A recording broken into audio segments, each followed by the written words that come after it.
Okay, so really special day today because I'm driving the new 6th generation BMW M3 for the first time. I really like my M3s. I've owned a couple in the past, and it's true to say that the last generation I didn't really click with. So I'm really hoping this car can turn it around.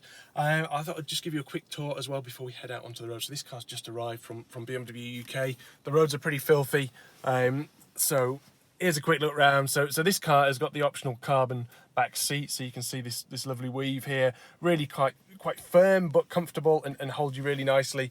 If we look down here, just a second, look. So as you climb in there, these are actually quite firm, but I think just the look and the way they feel when you're in them is actually worthwhile.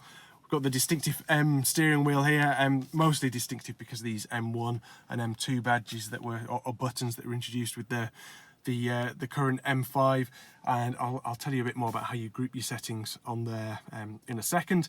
Now this car is auto only, as they all are in the UK, and we get the rear-wheel drive system at the moment. We'll be offered the all-wheel drive system that's like the M5 in the summer, but for now it's purely rear-wheel drive with the 8-speed auto. Now these M1 and M2 buttons, you can group them under here. So if we go into the iDrive here, press home, and then I'll just let you see up here, if we go into car, and then the all-important M menu, configure M1, and you can see basically, if we go up here, all the different parameters, engine, transmission, chassis, have all got 3 different settings. So if we look just for example in engine, efficient, sport and sport plus, and that just continues down the line with 3 settings for chassis, steering, is it with comfort? No, just 2, isn't it, for the brake? So that's one with 2, and the DSC. So another new function here, you can see the traction control, which is actually in 10 stages across here. So that was the touch getting a bit too sensitive there. So if we turn the DSC off, so I haven't experimented with this yet, but we can progressively turn it off all the way until it's off. I presume 10 is 10 off? I don't know. I'm gonna have a play. Off is 0, right? Okay, off 0, and then you can add it back in. Look, there you go. And yeah, and also look, there's a drift analyzer in here, which you can record your best drift. Yeah, so let's have a quick look round outside to say before we head out on the road.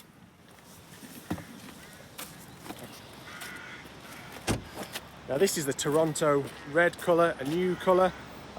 Looks pretty striking, and as much as I kind of didn't like those front grills at first, I don't know, I think I'm getting slightly used to him.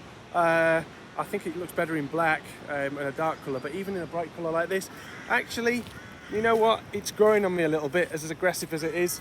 You can probably see the carbon roof from there. That's standard, as introduced originally on the E46 M3 CSL, and we get 19-inch wheels on the front, so these have got Michelin Pilot Sport 4S on them, 275 35s.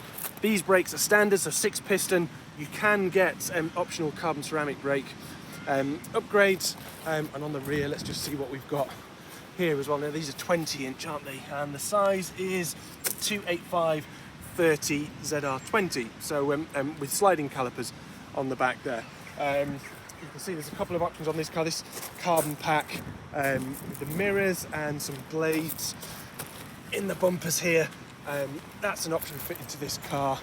But yeah, just jump around the back, and as you probably know, these are all competition specs. So the cars in the UK get the top spec competition, and you already know that the M3 badge is only on saloons now, and the M4 is the coupe. So yeah, quick walk round. Let's go and have a drive, see what we think. Let's hopefully fall back in love with the BMW M3.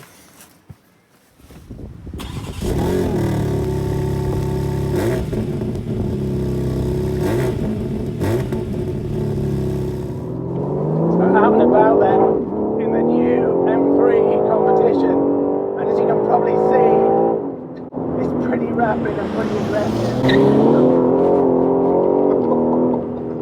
It's still feisty. You know, the first thing that really stands out to me about this car, even at just 10 miles an hour coming down a drive, is just how structurally stiff this car feels.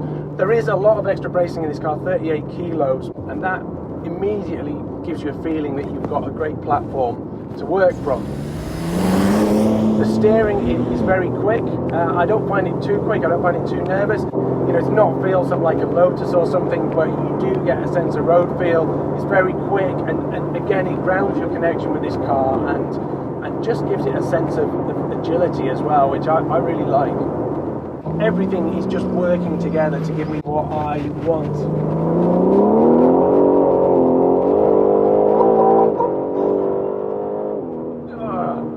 Okay, so yeah, I do like my old school M3 engines and the naturally aspirated engines, but I'll tell you what, this is smooth low down, it's got all that muscle in the mid-range, that thump, and when you really let loose like that and you get the yellow lights flashing at you to shift, it is exciting, you can't deny that. It's just the speed of the thing, it's just so effortless without being uninvolving, you know, it just brings everything together, I think, really nicely. Now this car has got a significant uplift in power, so it's 503 brake horsepower, 479 pound-foot of torque, so versus the last one, it's a big lift, and to be honest, if you'd have driven the last one, probably many of you have, the last thing you would have said is it needs more power, and especially it needs more torque, and there's something in the way that they've developed this chassis and the way, I don't know if it's this engine as well, how it's been calibrated, but everything just hangs together a bit more coherently, or a lot more coherently. So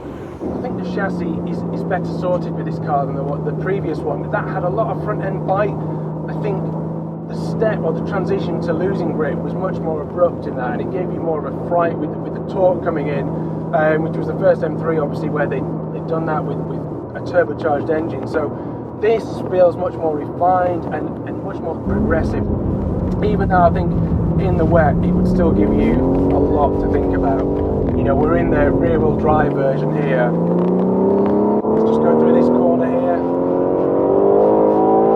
You can just feel it starting to go there, but I could also feel it very clearly through the diff and what was going on. So yeah, there's a lot of communication going on in this car.